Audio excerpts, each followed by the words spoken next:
Бақыт Бектемірқызы. Жанарына мейіріммен нұр сіңген, баласы үшін шын қуанған күрсінген. Өмір деген ол анаң ғой ардақты, ана деген өмірің ғой бұл сүрген. Баласынсыз бұл жалғанды кең көрмес, ал баласын бақытынан кем көрмес. Ана деген үші ғарып сөз үшін, бүкіл дүние байлығы да тең келмес. Болсын десең басыңызға таяу бақ, ана деген есімде тұр аялдап. Бақыттайын анамыздың өмірін берейінші өлеңменен баяндап. Қуандырып Қызылорда қаласын, думан қылып жер мен көктің арасын. Бақыт дейтін бір қыз келді дүниеге, бақытты ғып Бектемірдей әкесін, бақытты ғып Алмагүлдей анасын. Өз отбасым өзім үлкен өлке деп, ешкімге де қарамастан ентелеп, 5 баланың арасында жалғыз қыз болып өсті ата-анаға еркелеп. Енді қолы жеткен кезде арманға, енді жасы 9-ға кеп толғанда, өз аяулы анасынан айрылып, жалғыз өзі қалғандай болды жалғанда. Бұл жағдай бар әулетті жылатты, жасаруға берді Алла сынақты. Мұндай қиын сәттерде де қасында тек әкесі қорған болып жұбатты. Өз анасын шығар алмай көңілден, жүрген кезде жап-жасару не білген. Енді күліп қуанғанда сұмажал, әкесін де алып кетті өмірден. Тосын сыйға толы болмай тағдыры, қысты оны дүниенің сынағы мен тарлығы. Ең соңында түсінеді сабырғып, бір Алладан қолында деп барлығы. Дегенменен күнде іштей қыса боп, ата-анаға дұға қылды әр күні. Өрт дүниенің жалынынан күйген шын, әрбір адам бұл жағдайдан именсін. Сынақтарға сабыр қылу дегенді білмейтіндер осы қыздан үйренсін.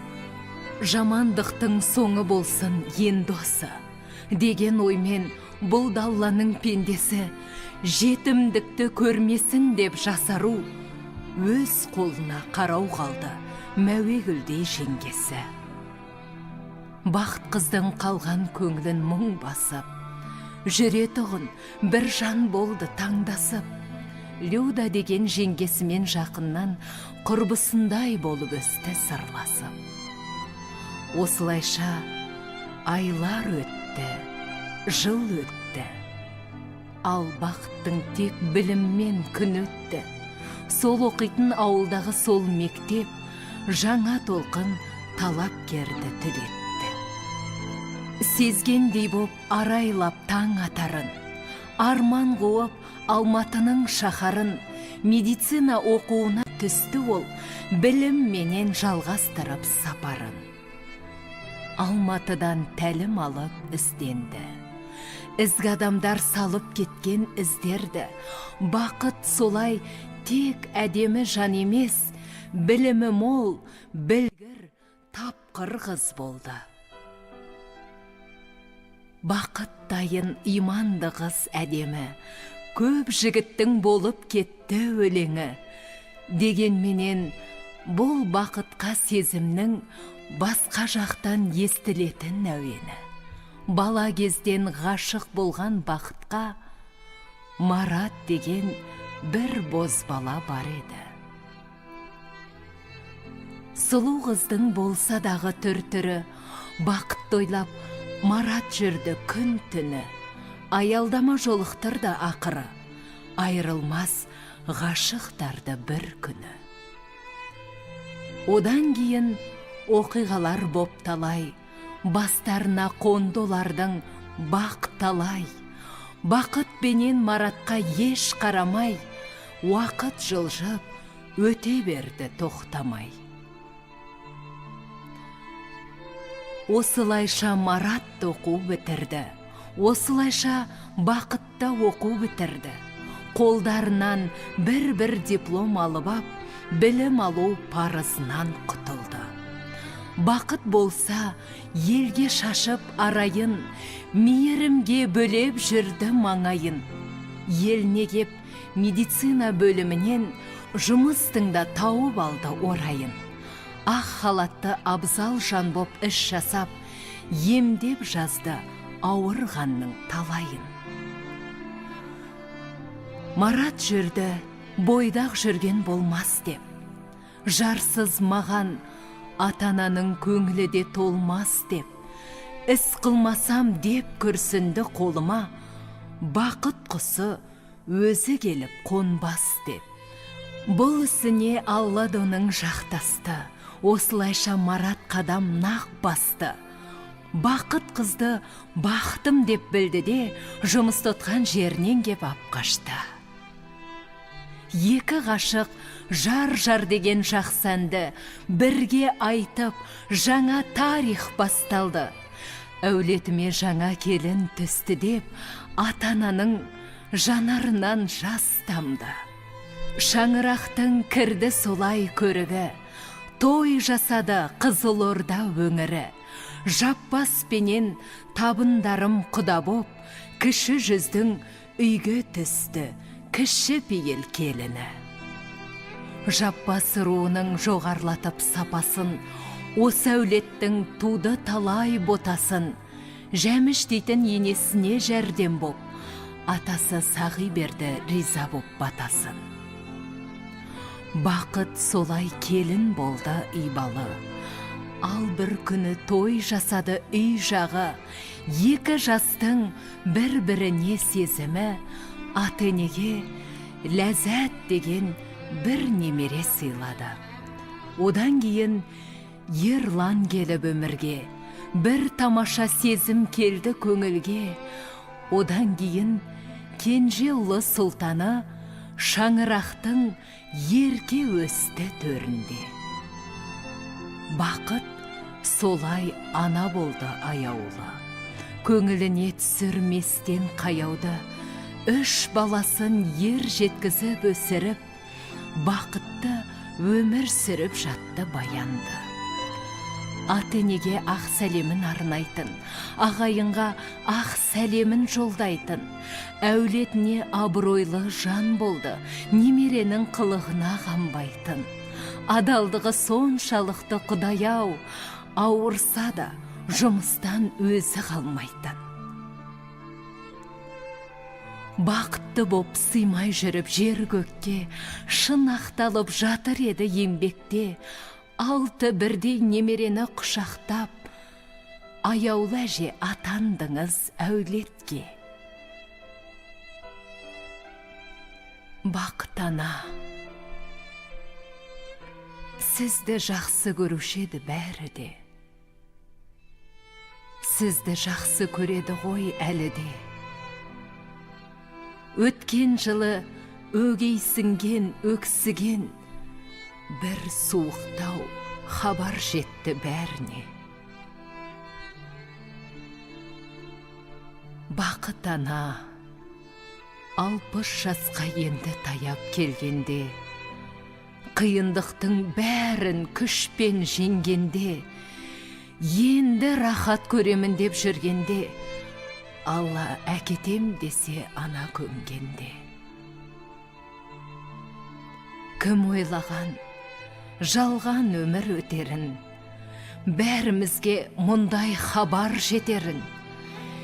Еш нәрсеңді сездірмей ақ кеттің ау, бізге аян тек жұмаққа жетерін.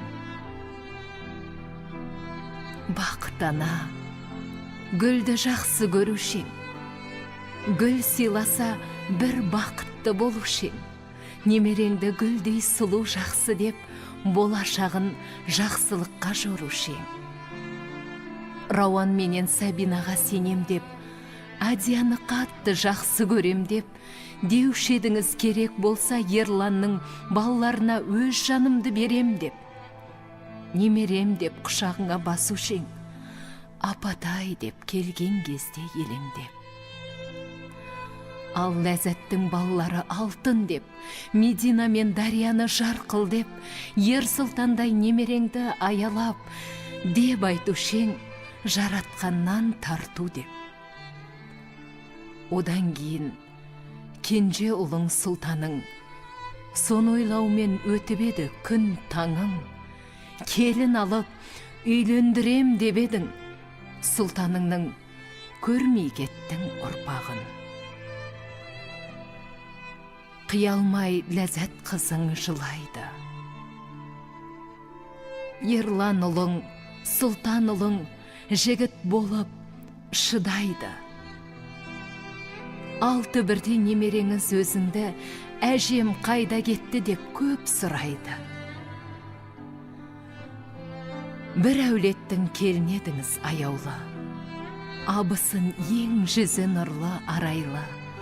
Бақтана сәуле Гүлнәр келінің өзіңді әлі әпкесіндей санайды. Клара, Лаура келініңіз өзіңізді жәнаттық болса екен деп қалайды. Бірақ сізді қайта айналып келер деп, қайта босағаға қарайды. Сіз кеткелі күндер кештік үрейлі. Өзіңізсіз болып қалдық мұң ойлы. Жәмішенең өзіңді әлі қимастан, жаратқаннан сізге рахым тілейді. Сіз даңсайды жұмыстағы ортаңыз. Сіз бар кезде кеңушеді арқамыз. Амал жоқ қой, ажал алып кеткен соң, сағыныштың мұң аспабын тартамыз. Ал мәкен қимай өзінің жұбайын өкінішпен өткізіп жүр күн айын. Сүйгеніңе Құран оқып кетеді, сүйгеннен айырған соң Құдайым. Айманыңа кеттің бәрін тапсырып, ол да қалды жанарынан жас шығып. Қимай сізді Дәурен атты балаңыз, өміріміз болды біраз қара күз. Гүлді сондай жақсы көруші едіңіз, гүлді көрсек, сізді еске аламыз.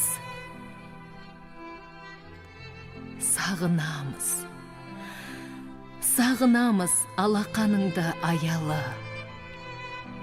Сағынамыз көлеңкеңді саялы.